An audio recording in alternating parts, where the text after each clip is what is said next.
Hey, coming up on today's show, we got quite a few exciting things to talk about. Got a little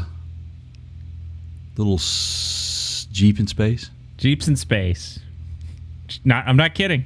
It's a space odyssey. Is that what? I don't know. What? You'll have to stay tuned to figure that one out. Porsche, or Porsche, if you live here in America. You better know that it's Porsche. Is working on some synthetic fuel that they are pretty proud of. Says it's going to make internal combustion engines as friendly to the environment as EVs. See what I did there? I translated that to I did, man. Layman's it makes terms. complete sense. I was impressed with that. I'm looking forward to talking about that. We're also going to talk about Nissan. Says that they have developed a 50% thermal efficient engine. We're going to get into how they intend to use that and why that's important, and also that we'll put it into context a little bit for you, because Toyota is already using an engine that's about 40% efficient, but it's used in a different manner. So we'll get into that a little bit. What else we got, Keith? We got recalls from Ford on the new Bronco Sport. Are you kidding me? Yeah. Again? Yeah. What the heck, man? Yeah. Oh. Again. And semiconductors. Translation: your car, computer chips, the pandemic, and you. And how this all fits together. All right, everybody, stay tuned. Coming up right after this.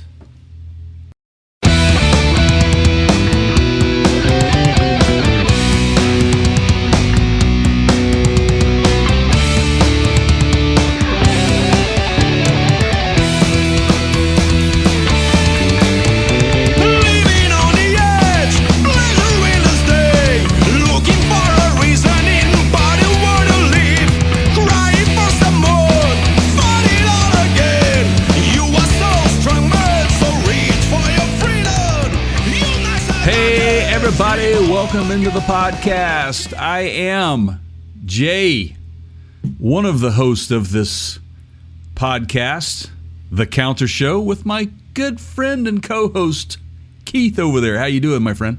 What are you looking at, butthead? Wait a minute. Hey, man. Hey, everybody. Welcome in. Thanks again to Ray Salon for that music that you just heard. If you are curious about hearing more like that, check them out. Raysalon.com, RHASALON. Is that right? Did I just give out a bogus website? RHASALON. No, you are correct. You got it right, man. And just to kind of give you guys a little update on that, they're working on some new material.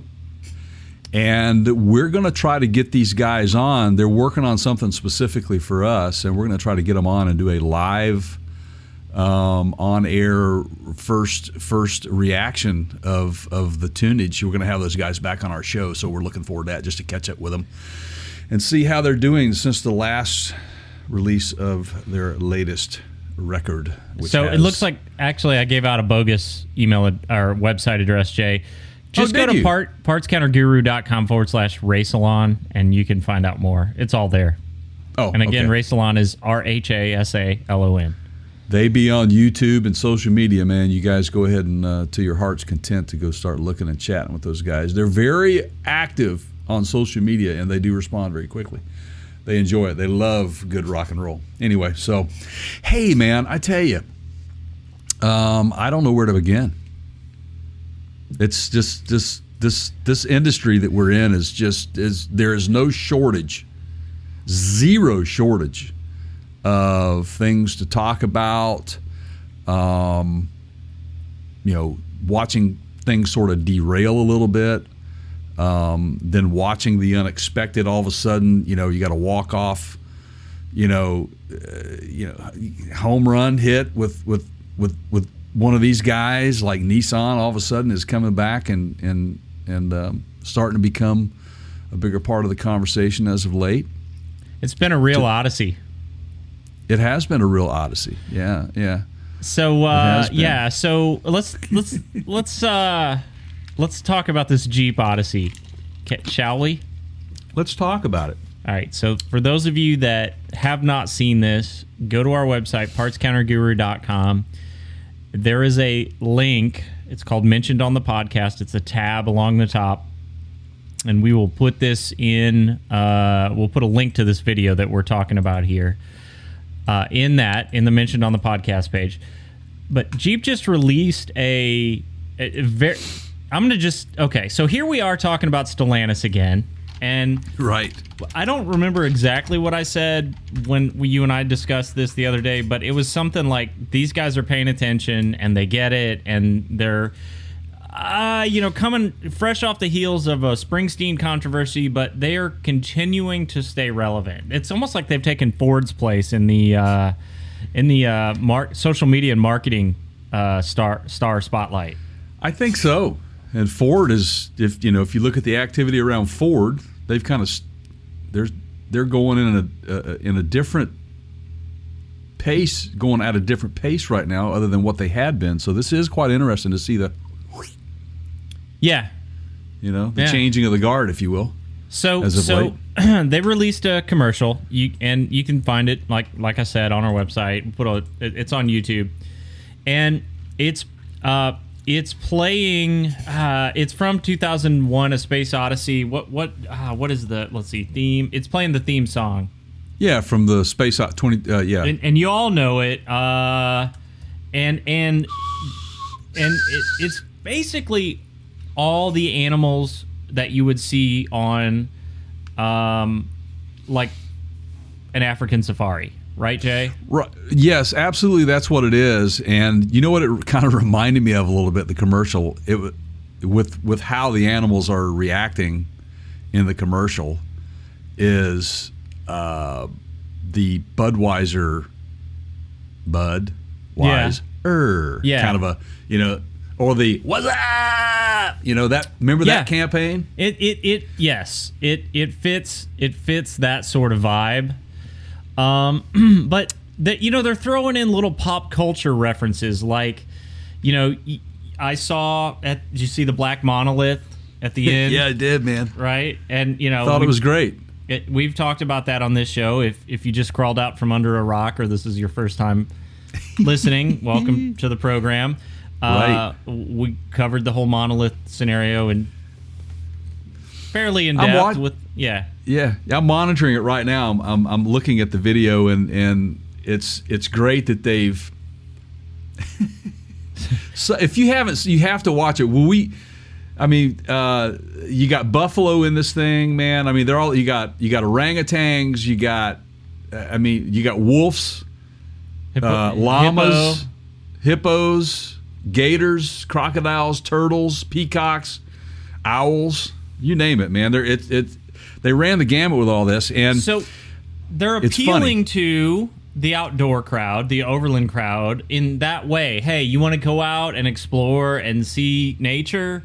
Get a Jeep, right? And we've been saying all along, like, while everybody else is sort of, Toyota's putting Supras at SEMA, here's Jeep catering to the overland crowd, right? And so, but there was a real reveal at the end of this. Now you have mentioned this before, Jay, but I don't know really how publicized it's been, which is at the very end you see the Jeep plugged in.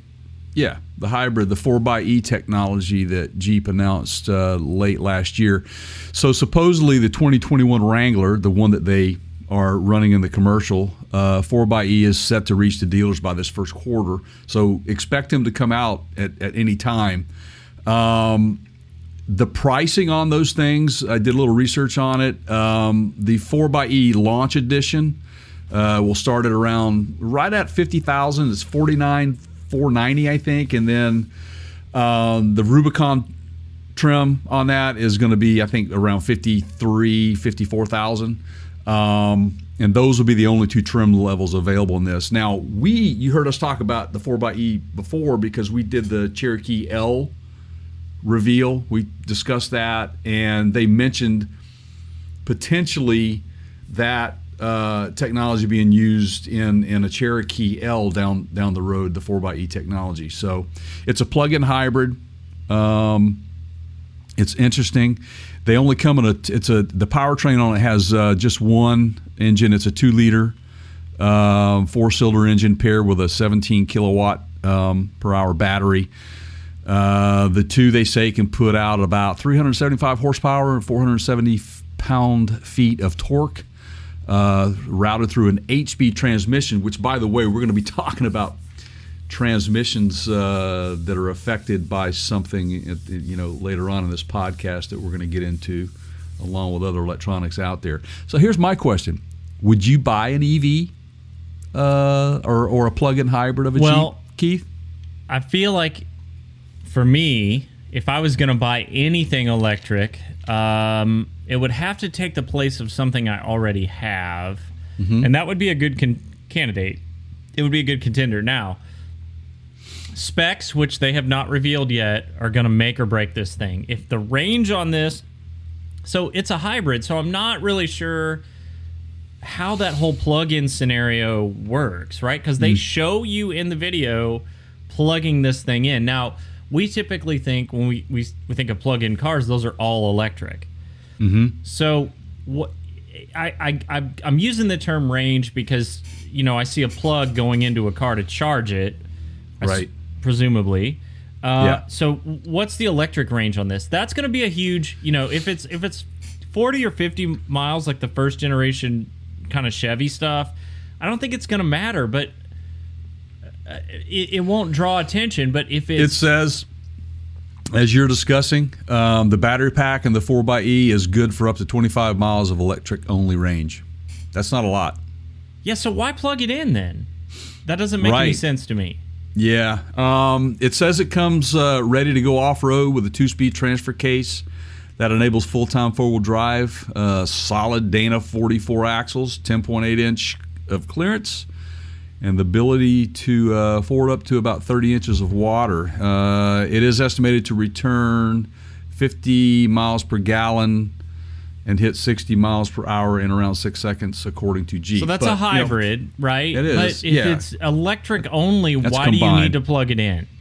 Yeah, but it's not. If it's not electric only, sorry, I misspoke there. You see my point, right? I mean, what's do. the purpose? Or maybe that was just sort of marketing on the commercial. I don't know. It could be, but my the Chevy Volt. Yeah. Isn't that's a plug-in hybrid, isn't it? Or it's so. That's a good question. You bring a good question there. You either want to go EV or you don't, Well, because it's going to add, some cost to the vehicle. Right. So which is it? I mean, that's a trip to the grocery store. For some people, it may not even be a trip to the office, to work. Right. And home. A round trip, I should say. So, you gotta do better than 25 miles or just don't bother with the extra weight. Yeah, because, I don't know. Again, I don't know what. Maybe it's their way to test a platform. Well, okay. So it's basically, I think we need to start thinking about it as a hybrid Jeep. That's what it is, yeah. But forget about that whole plug-in thing that I'm so distracted by. Maybe that's yeah. Well, just to kind of give you more perspective on it, man, the Volt itself its range is 53 miles on pure electric. So it's double. But, maybe, here's what I could see from an environmental standpoint. I think the biggest impact you would have, let's say you're out in a national park somewhere where it's typically pretty quiet, maybe, maybe running that on all electric as you're running around the RV park. I don't know. Yeah. Like a golf cart or something. Yeah. I don't know. Trip to the grocery store, Trip to the grocery store just to save a little bit of gas or something. It could come in handy. Let's say you poke a hole in your gas tank from four-wheeling. Yeah. I don't know. Yeah. I don't know. Does that... Then you got 25 miles to get out of there and go find a Band-Aid. We've heard Chuck talk about, multiple fuel sources for some of these vehicles that are in difficult terrain, right? That makes sense. That's a good, That's a good angle for the Overland crowd. So we'll see. You know, one thing is for sure.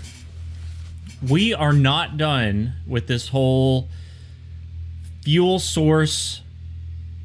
We're in a state of flux sort of right now with no one has settled on a fuel source for the next generation, right? I mean, we've got electric, we've got lithium power, we've got potential solid state coming up, we've got, you know, traditional gasoline, diesel, right? And then we've got people talking about hydrogen, and now we've got Porsche coming out yesterday saying, sorry, Porsche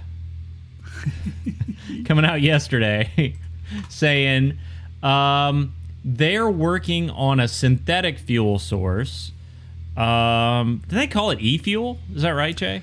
I think they do, yeah. I'm looking at it now. It's yeah, and now here's the deal. The synthetic fuels are very important, and they are. I think, and before we get into some of these details, they basically say there's no byproduct, and it's much cleaner.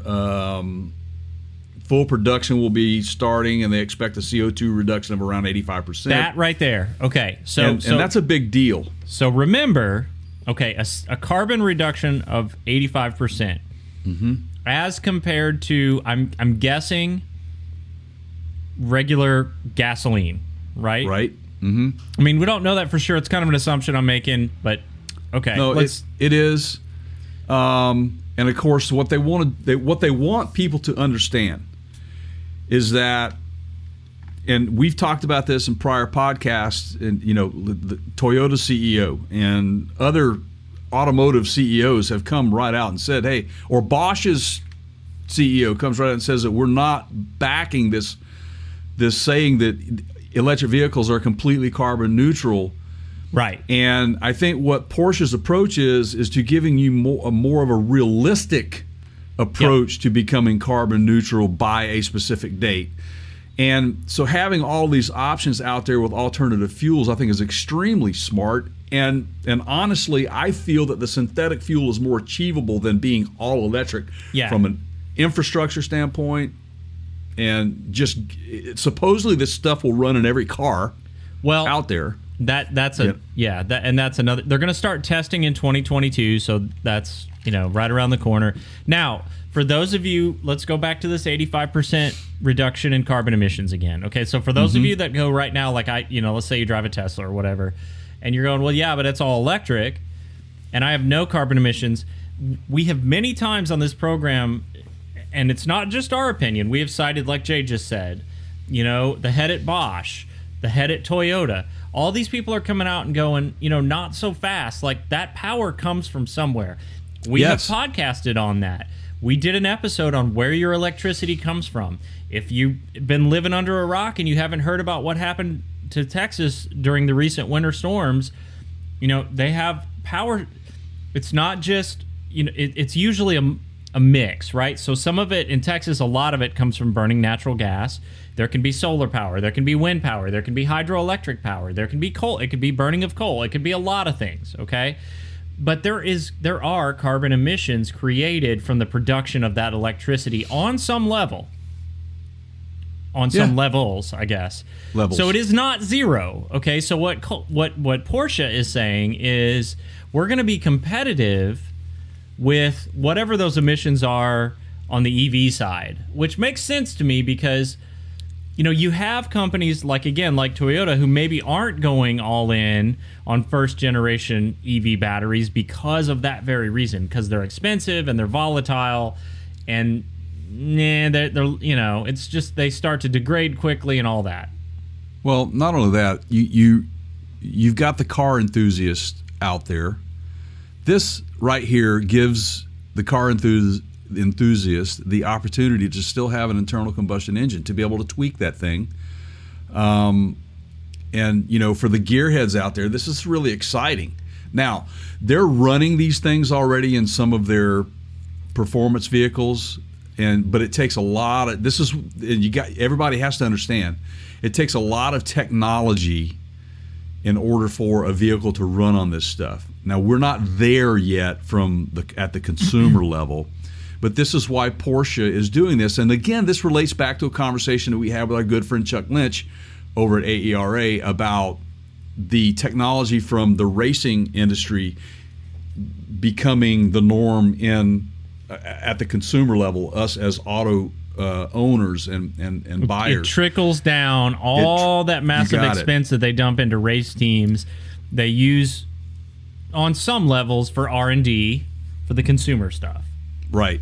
While we're watching, NASCAR take Ricky left Bobby. turns. Yep. Yeah, take left turns all day long. In our mind, we're watching a competition because that's what it's entertaining for us.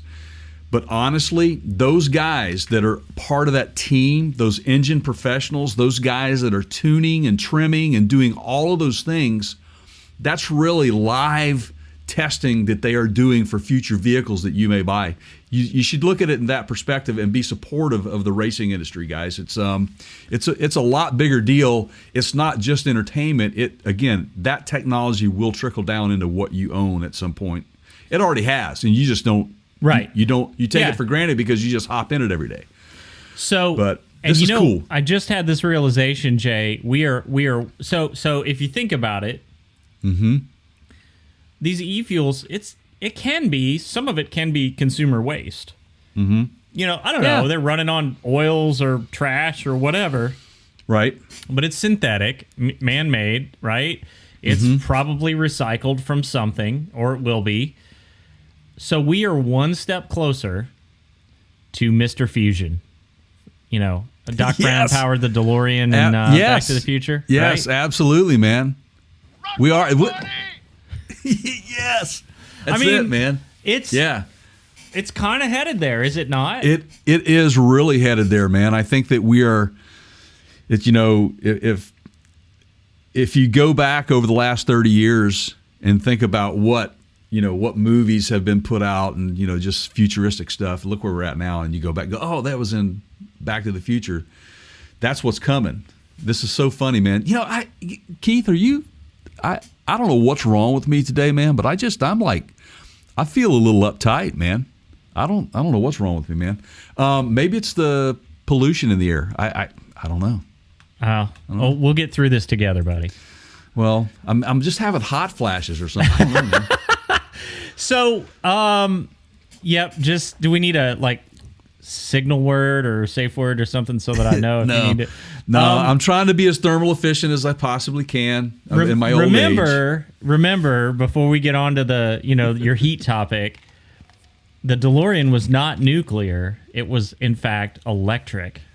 He just needed a nuclear reaction to generate he said it wrong. It was 1.21 gigawatts. He said gigawatts, right? Right. It's gigawatts. Yes. But yeah. It was in a sense it was an electric time traveler, right? One key component needed for that to happen: the flux capacitor. Right. So just remember that. So now, this definitely. There's a big demand on flux capacitors right now too. So, and we'll get into that a little later. In a minute. Yep. But this definitely makes the argument that internal combustion engines are not dead. That they are not dead. There is still development to be done. There are still frontiers that we can explore with the internal combustion engine, and people are doing that. Someone else that's doing it, in a reference back to Jay's hot flash that he had just a minute ago, is Nissan. So Jay, what's the latest out of Nissan on this? So again, hats off to Nissan. They're not. They came in with this whole slowly walking into the room, and now all of a sudden they're the hot girl in the room, and they're doing a lot of different things, and we were kind of wondering what the heck is going on, but they have made an announcement that they are working on an engine that is it's achieving 50% thermal efficiency. And what does that mean for our industry? It could prolong the life of the internal combustion engine, all right. which that's a big argument right now because Yep. Go ahead. I know where you're going to go with this. I'm going to stop you for just a second. Okay. Because I know for a fact there are people that listen and watch this program that maybe don't, that may need a little bit more explanation on why that matters. So for those of you that fit this crowd, by the way, if you're a subscriber to the show, thank you so much. If you are not and you are watching this on YouTube, please hit that subscribe button. Man, I can't talk today. See what I'm saying?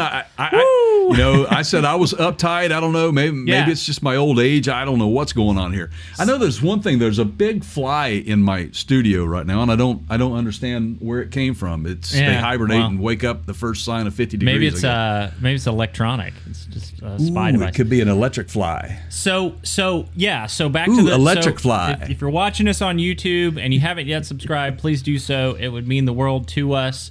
If you're checking out our podcast, if you're checking out our podcast, you've already found it. But if you are interested in checking out the podcast to get the full episode, go to our website, partscounterguru.com. There is a podcast tab at the top. Pretty much any platform that you currently use for podcasting, we are on. We are on all of them. Wherever fine podcasts are given away for free, just click on the link on our website and you'll find yours listed there. Now, this whole... Okay, so thermal efficiency. Okay, so some of the good people in the area where I live like to say the hotter they fry, the faster they die. Right? That's right. That's kind of a thing you hear. Yeah, not usually. There's a little dialect that goes along with that. Okay, but the point is, heat is the enemy of engines, of internal combustion, Absolutely. of all engines. Even it doesn't matter what the power source is. Right? So the cooler that you can keep those things running, the less energy that engine has to expel itself to cool that engine back down. Right. And thermal efficiency applies to a number of working components out there. I mean, it's not just to an engine, but an engine, it's very important to the environment, and we're going to get to that, and that's where Keith's going with this. Okay, so just by the very nature of how that engine works, you're exploding gas. You're going to have heat as a byproduct. It's right. How you manage that explosion and how much of a leak you have on that heat that really dictates the next steps in engine design, right? So Nissan says, hey, we got an engine that's 50% thermal efficiency. Like you said, Jay, that helps prolong the life of the engine. Mm-hmm. This isn't the first time it's been done, but no. Why this matters is it looks like the version that they're working on is more of a consumer model engine that can be mass-produced in vehicles. Yeah, and it's kind of interesting how they plan to use that. And then let's go back. Toyota is already producing one, and they're using them in various current models. I think it's like a 40% or 41%. I got it right here, and this is that's perfect to put this in perspective. Okay, the most efficient right now that's mass produced, and Jay mentioned this, it's Toyota. Now, look, Formula One's got in some of their cars, but an F1 car is $1 million. So no, you're not. Yeah, right. So yes, the technology is available on a race level, but we're talking consumer here. Toyota's got a 2-liter naturally aspirated. Oh boy, here we go. A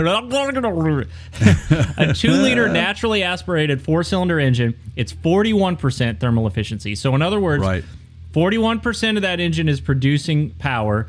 The other 59% is just blowing out heat. Right, useless heat. Yep, it's almost a 60% just nothing but heat production.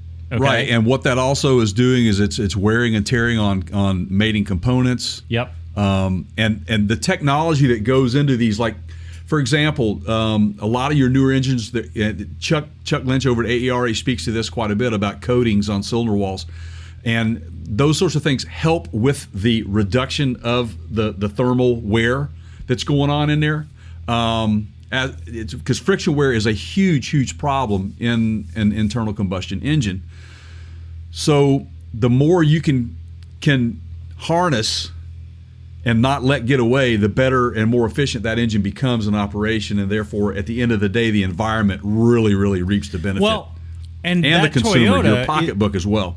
It is the best case scenario right now that we really have on a large scale. If this Nissan surpasses that, 50%. I mean, so now everybody, you sort of get why this is a big deal, because like we just said, the internal combustion engine is probably not as dead as the EV manufacturers would lead you to believe that it is. Right. And with breakthroughs like this, you're becoming more competitive for the big picture, for the things that all the regulatory agencies are going to mandate, right? Like your carbon off, whatever the emissions are, all that stuff. So, right. If you remember, Keith, back a few podcasts ago, we talked about, you specifically asked me a question. You asked me if I thought that by the year 2040 that we would be completely electric, and I said, no, we won't be. And here's why.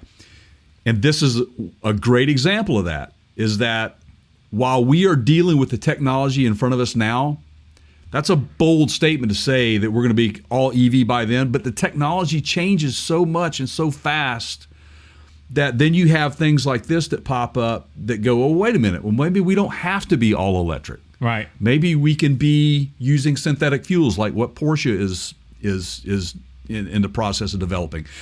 Toyota's developing a thermal efficient engine. Now Nissan has stepped up to the plate, and they're a 50% thermal efficient engine. And it is my understanding that this engine, they're working on it now, so it will be used in a future generation of Nissan's e-Power system. And we're going to get into why this is kind of interesting. Nissan was able to achieve the 50% thermal efficiency in testing by essentially tuning the engine to operate within a very specific range of speed and load. Because the engine doesn't drive the wheels, it doesn't have to work with such wide parameters. Now, that's something that we haven't spoken of yet in this particular subject matters, which is how Nissan intends on using this engine and why that's important. Well, take it away, Keith. It could go back to that whole Jeep thing that we started with, right? Right. Like exactly. Maybe they've got some kind of capacitor as an intermediary situation where,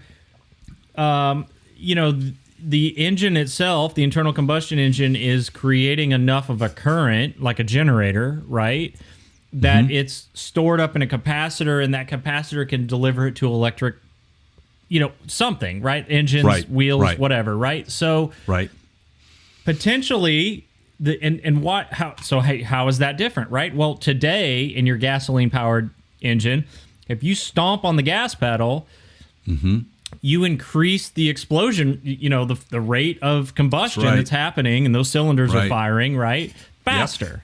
Yep. RPMs go up, the parts are moving faster. It's going to get hotter, right? Yep. But if you use something like a capacitor or something where that engine can kind of run the way it wants to run all the time, it doesn't have to stress.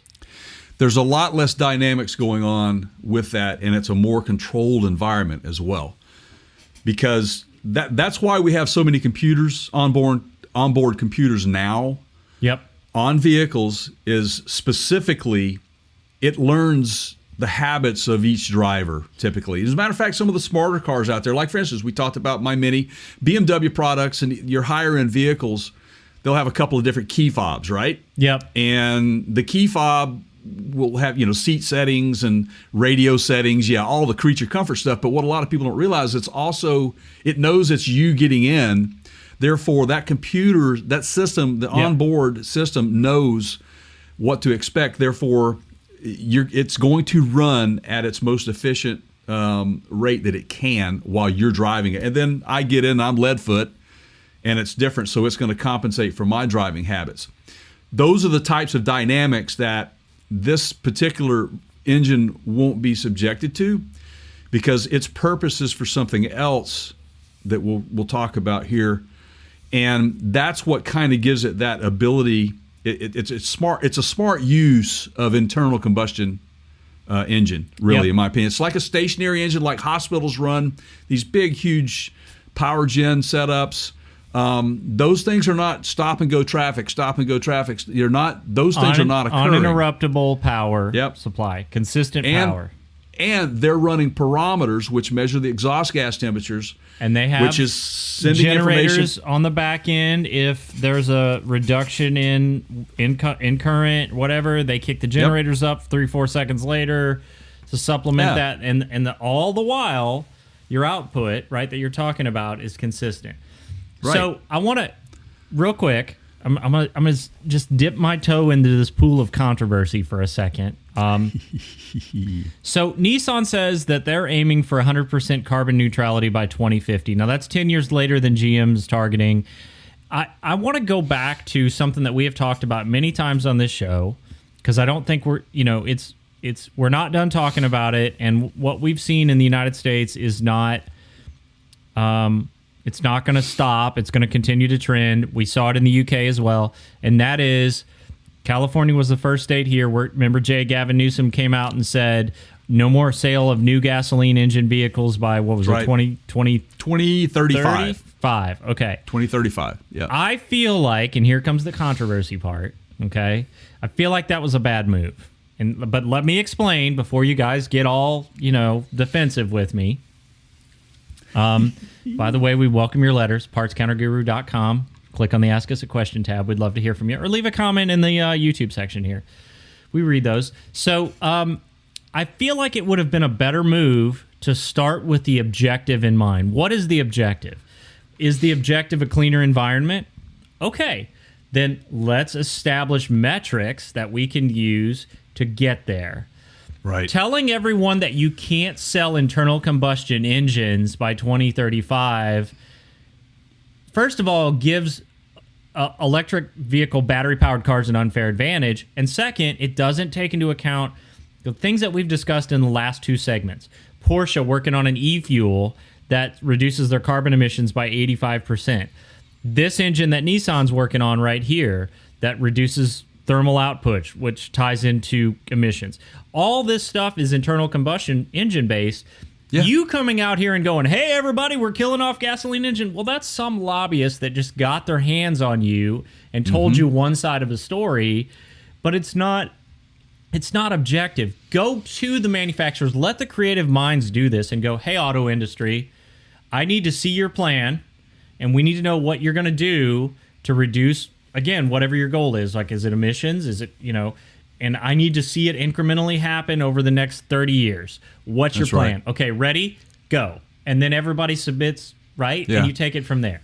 And if you look at the history, of the internal combustion engine over the last, I'm going to say 50 years, okay? I'm going to go back that far because I think that's really where it applies. It's probably when the movement began of, a greener planet, I would say, probably 50 years ago.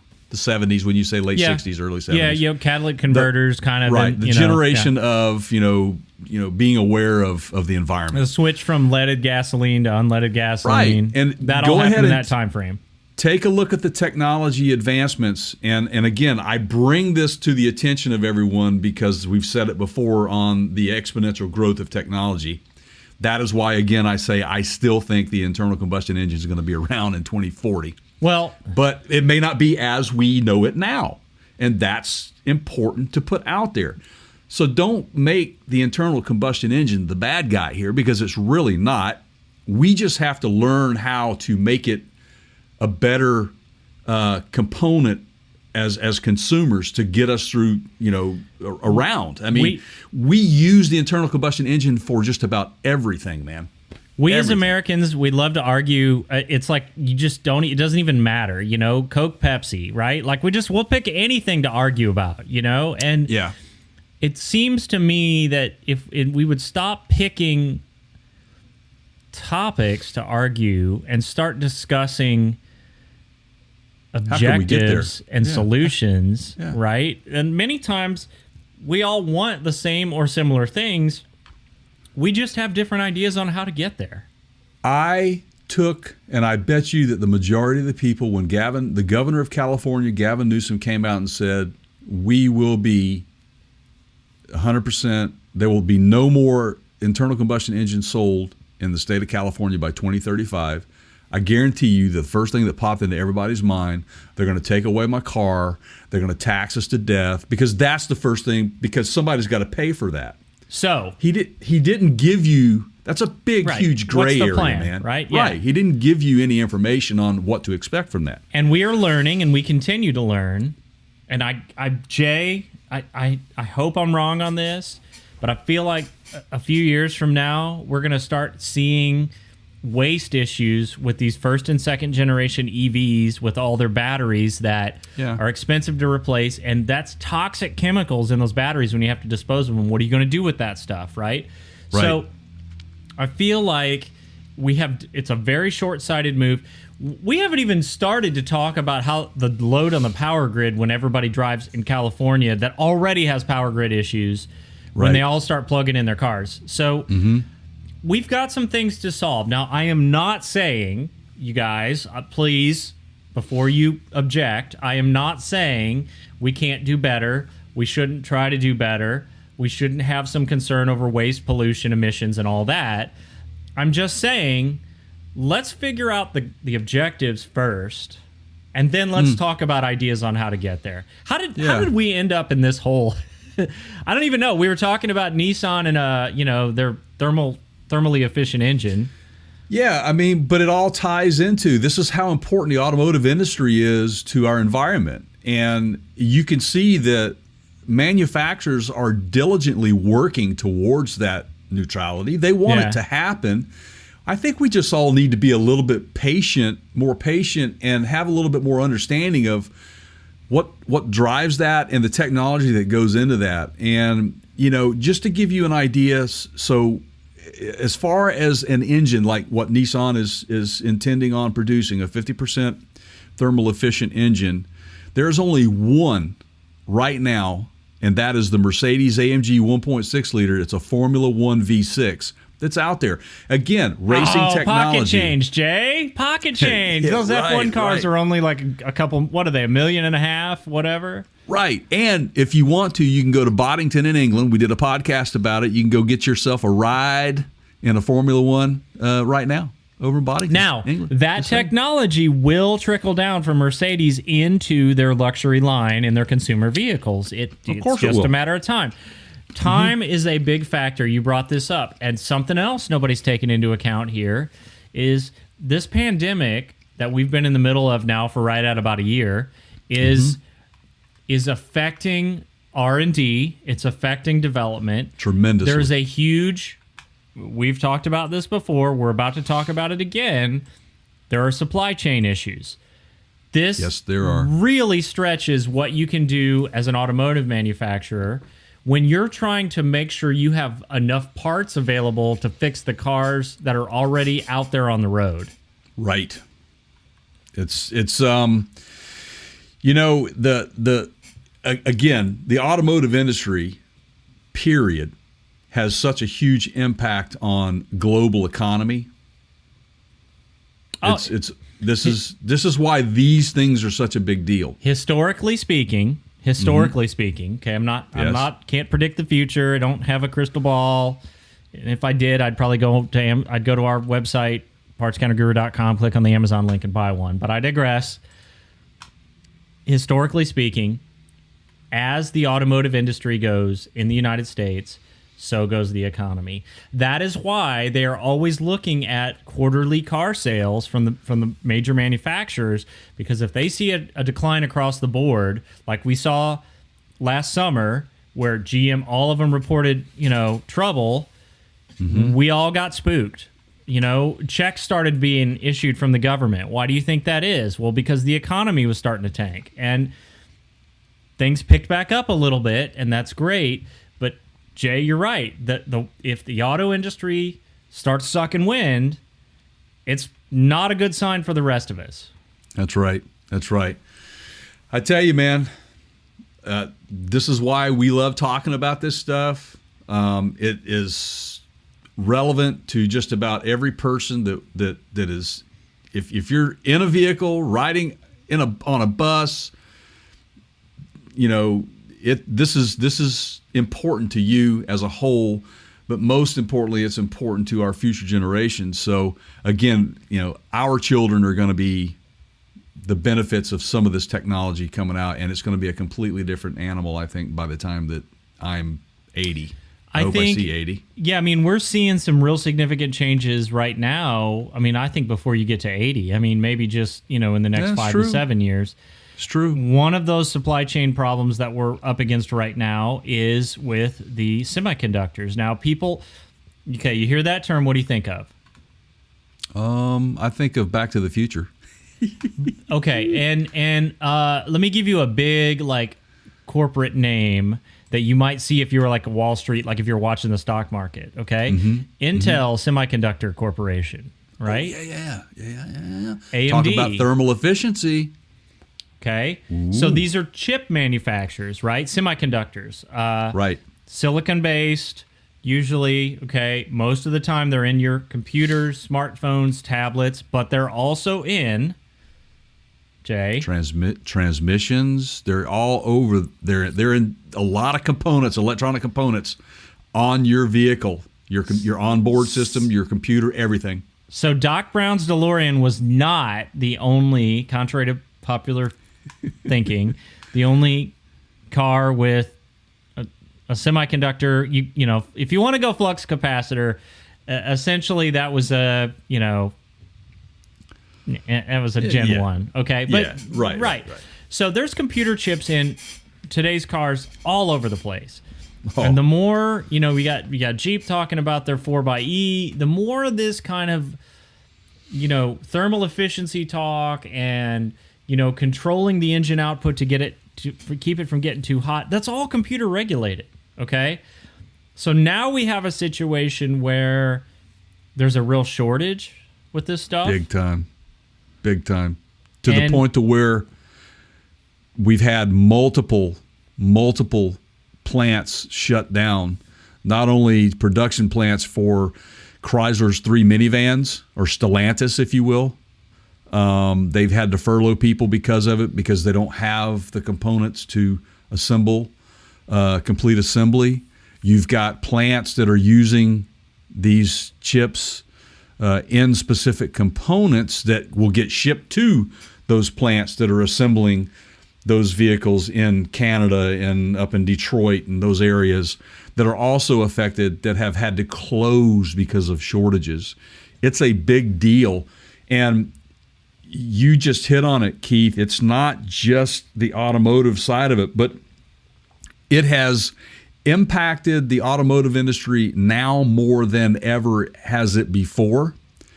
And that's what people need to take a hard look at on this, and what the future of auto manufacturing is going to consist of, and how it's going to continue to move forward in such instances where we may have pandemic type shortages like this. This is a global shortage created by, number one, the usage of the type of component over multiple types of products, and the pandemic. Okay, and I'm hearing the word and seeing the word floated around, crisis, when we're talking about these chip shortages. And they're saying it's not going away anytime soon. Nope. I'll give you an example. Foxconn, who makes they're a chipset manufacturer, okay? Mm-hmm. I think they're in Taiwan or China, I'm not sure, but they're somewhere in Asia. Apple has used them for a long time. There's PC manufacturers that use them. All right. So they have a factory in Wisconsin here in the United States. Fisker, who we've talked about before, if you're not familiar with Fisker, they were kind of an early adopter to the whole EV thing. They had a car way back that they put solar panels on the roof, and they're still in startup mode. They've been in business, out of business. It's a cool concept. They just announced earlier this year that they were coming out with a crossover. You, sir, for those of you, you can go to partscounterguru.com. Keith wrote a nice little piece up there on the Fisker, didn't you? Yeah. They were very forward thinking. Before Tesla was cool, they were doing it. They're back in the game. They're in. There it looks like it's going to be some interesting stuff. So they just announced a partnership with Foxconn, Fisker Right. and Foxconn. Okay, Right. and this is gonna be for that second model that we talked about earlier in the year. That I think is going to be it's going to be kind of a crossover type body style, and this is the interesting part. Is that the deal that Fisker announced is Foxconn's actually going to make the vehicles. And they're going to roll out a U.S.-based vehicle assembly factory run by Foxconn. Now, how much does that tell you about how many semiconductors are in these automobiles? Right. That a company like Foxconn, And- who make motherboards in your computer, is going to literally put the car... Yeah. And speaking of that, okay, so we've got a lot of things that's going to tie into this. Okay, now the reason we have a shortage, related to pandemic and a number of other things, but there have been Brazil is shutting down all of their plants, their Ford plants.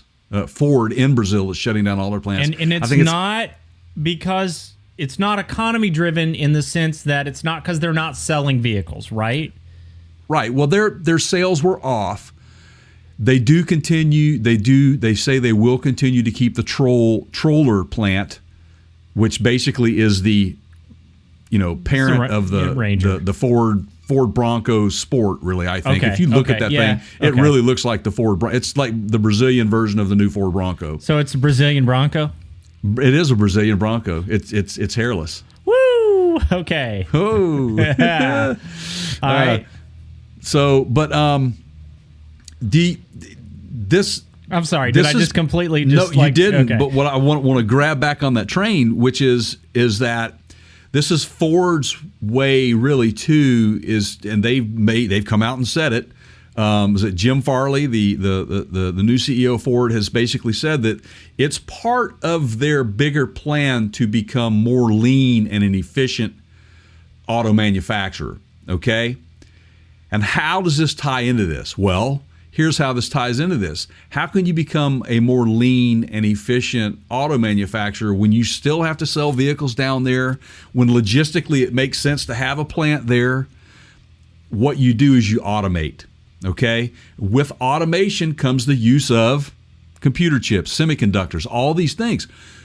If you think we have a chip problem now, just wait until we get 10 years down the road. So this has to be addressed now, and we're really seeing the effects of it.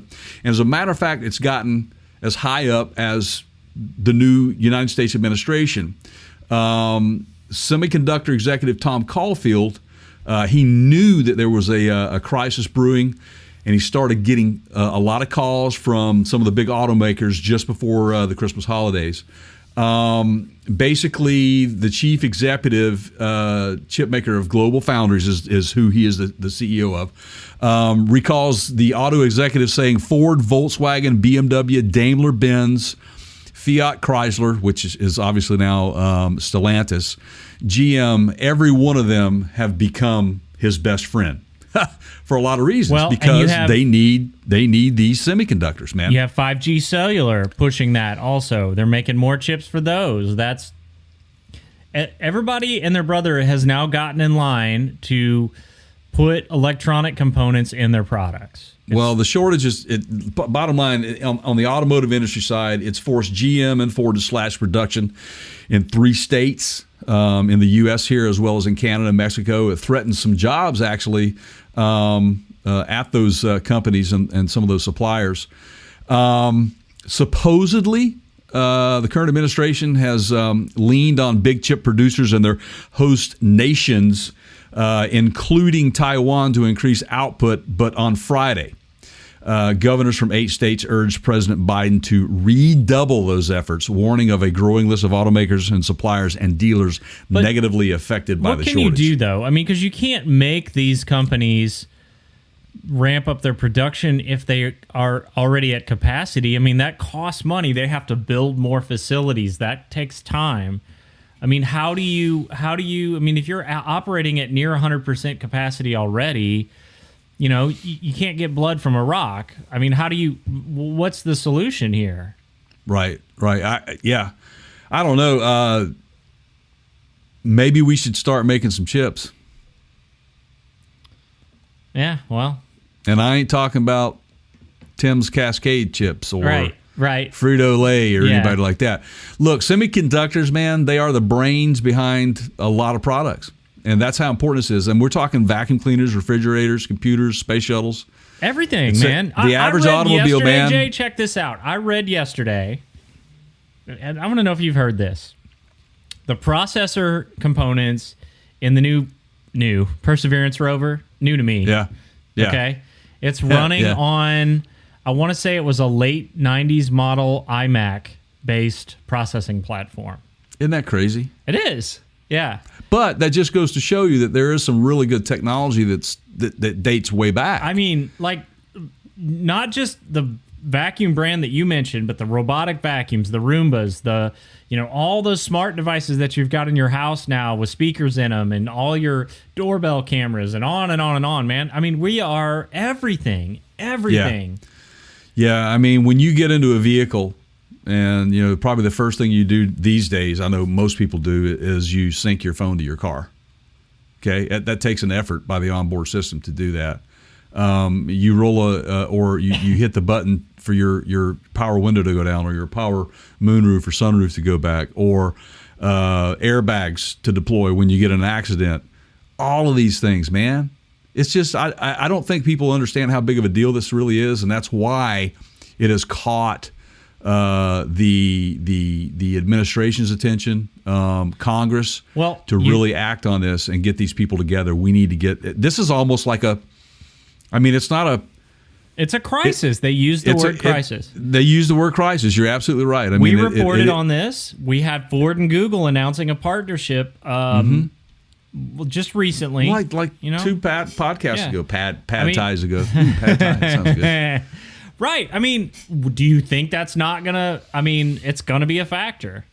Oh, for sure it's going to be a factor. And, the answer is obviously that you got to have more manufacturers get into the chip manufacturing game, but that's going to be a problem. And that's the worry that I have right now, Keith. And I said this to you early on before we came on, that my take on this is because they're going to have to go from, auto manufacturers are going to have to go from their primary source to second tier source or third tier source or even a fourth tier source, because they need to get the supply to keep production going to put these vehicles out. And then what happens when you run into a safety issue or a recall issue, right, or a standardization issue, because you've got a control component that could potentially have, you got to pull the VIN to see whose version of the component they were using.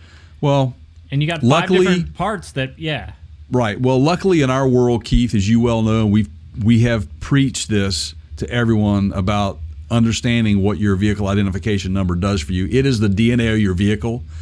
And in situations like this where there is a recall for a very short window, and we're going to get into one here before we end the day, but you can narrow that down.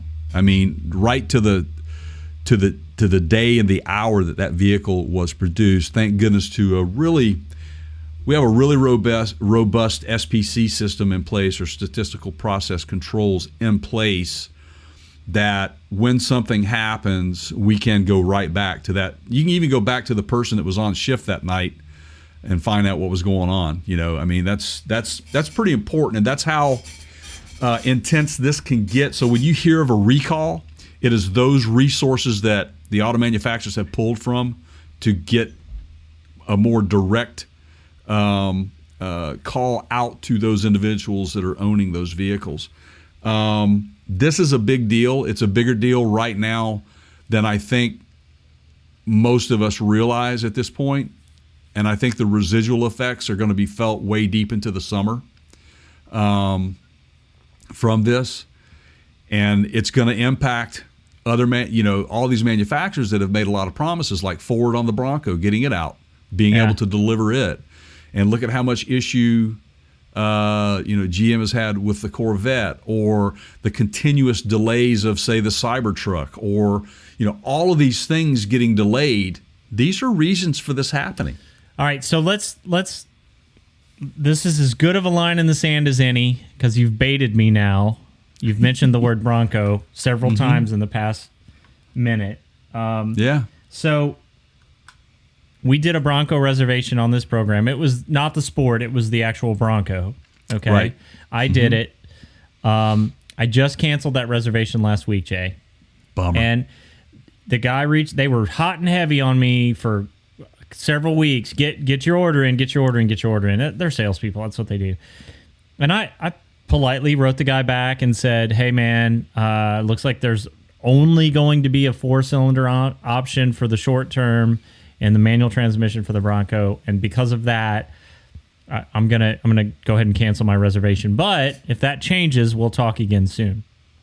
Right. These guys are so interested right now in locking down those sales because I think they have a little bit of an unusual opportunity here in that, they've got a high level of interest, and it doesn't matter whether they can the supply can meet the demand in the short term. They just get their once you lock that order in, you're one step closer to closing the deal. Right. If it takes Ford a year and a half to fill those orders, which Ford has said as much it could on the Broncos, so they've still got sales numbers, right? So now we're in a situation where, and my son saw one in the wild 2 weeks ago. He literally, so we've had this is a conversation we've had many times, father, son, the one. Don't ever go up and touch somebody's car, right? Like we go to car shows. That's just typically, that's a no-no. Now, if they invite you to do so, completely different story. Right. You're at a car show, you're at a dealership. Don't go put your hands on somebody else's vehicle unless you have permission. I don't know. That's just That's right? a no-no. Yeah. So he knows that, but just for fun, he literally took his finger. We saw a Bronco Sport in the parking lot a couple weeks ago, and he walked up and put his finger on it. We had me take his picture. That's awesome. So they're out in the wild. Those are out in the wild, and they've only been out what? Not long, man. Like the first of this year, like late last year. But they continue to have problems, and this is something that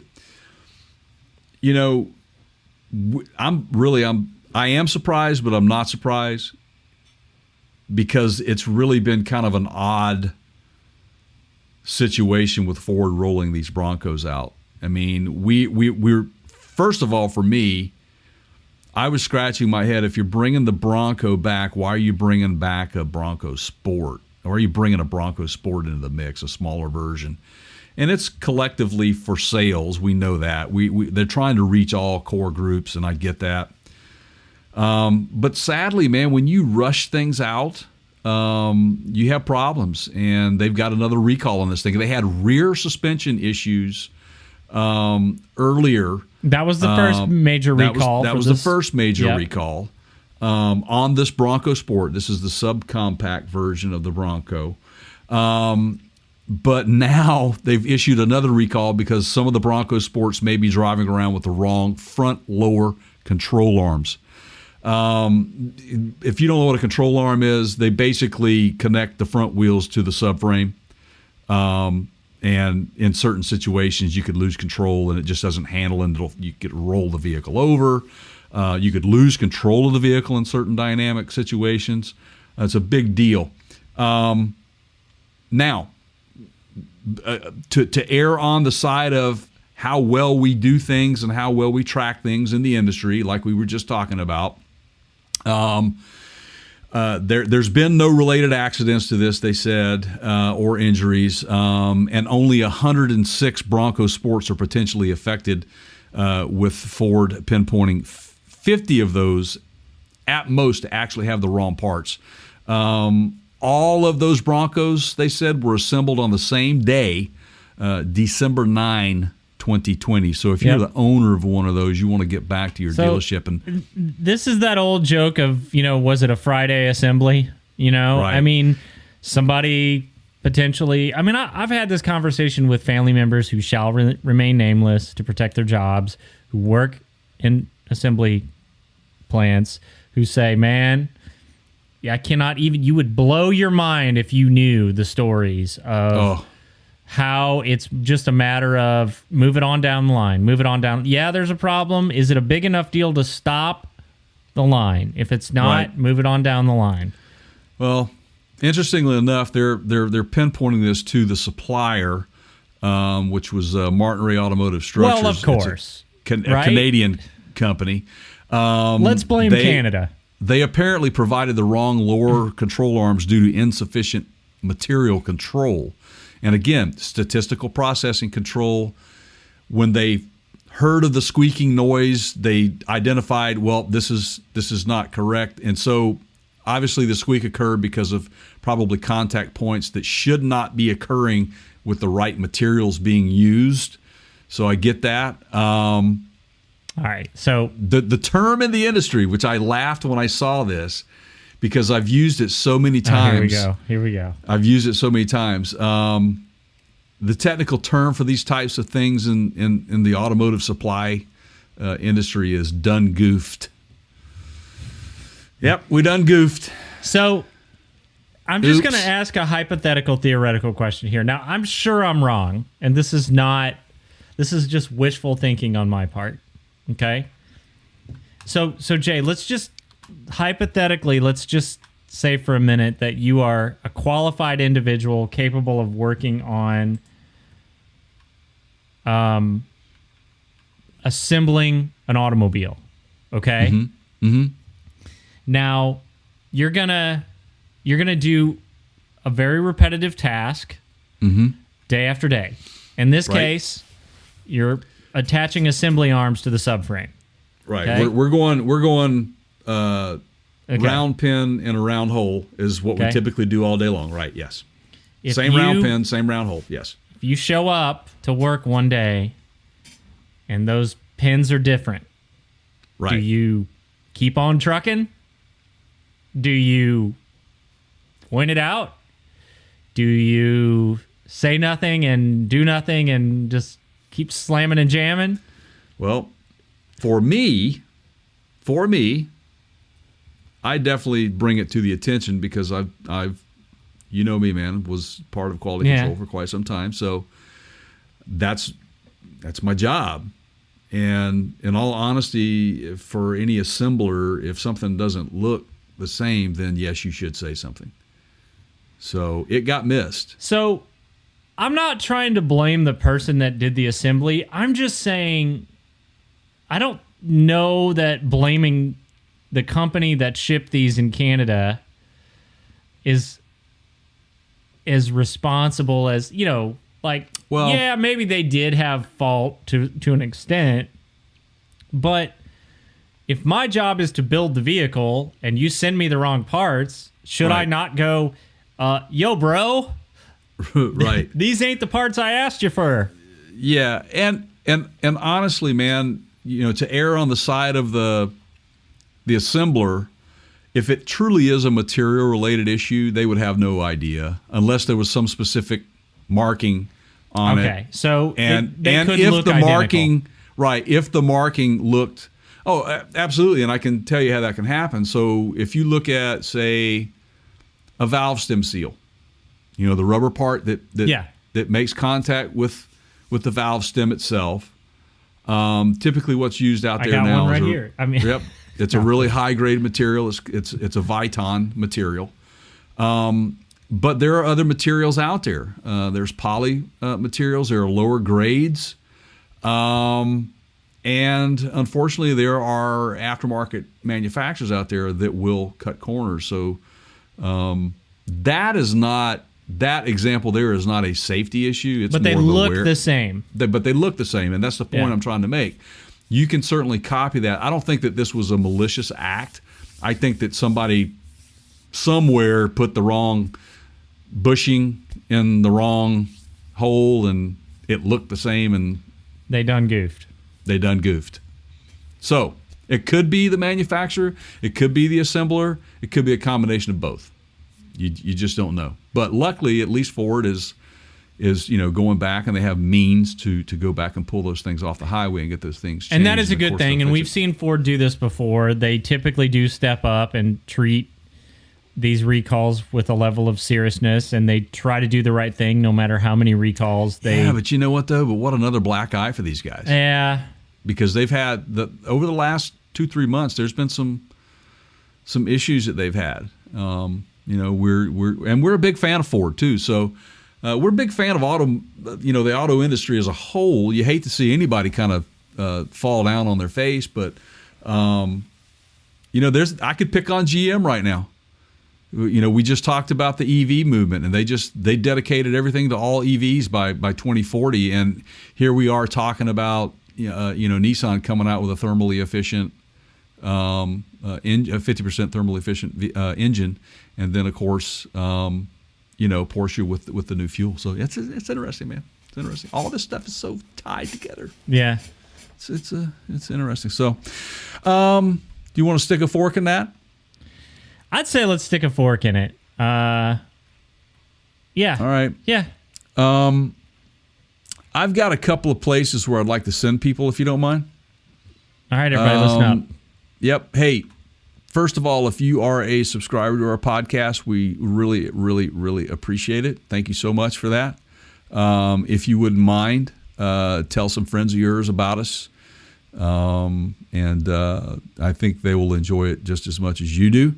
How can you get there? Well, you go to partscounterguru.com, and you will find a podcast link there, and just click on that podcast link, and we are available on just about every major podcasting platform, to include Amazon, Google, Apple,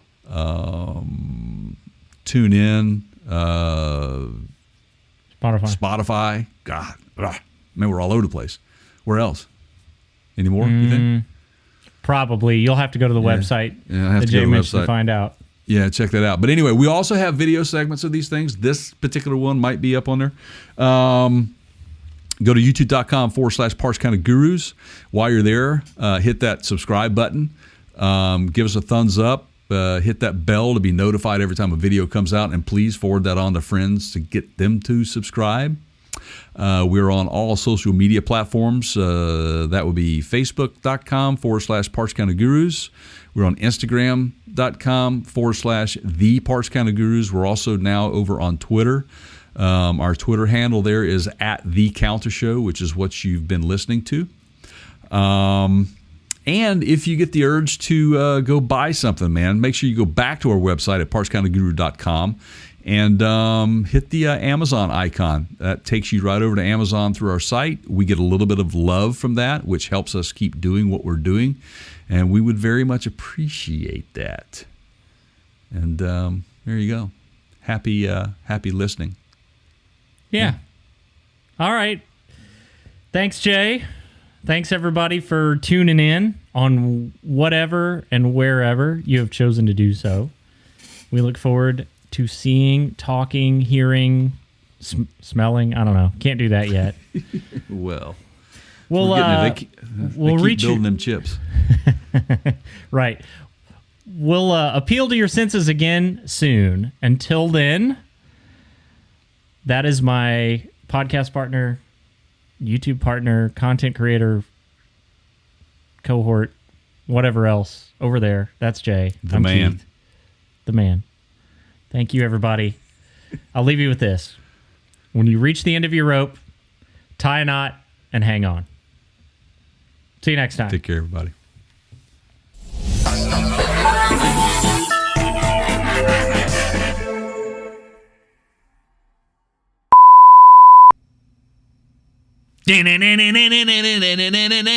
Batman.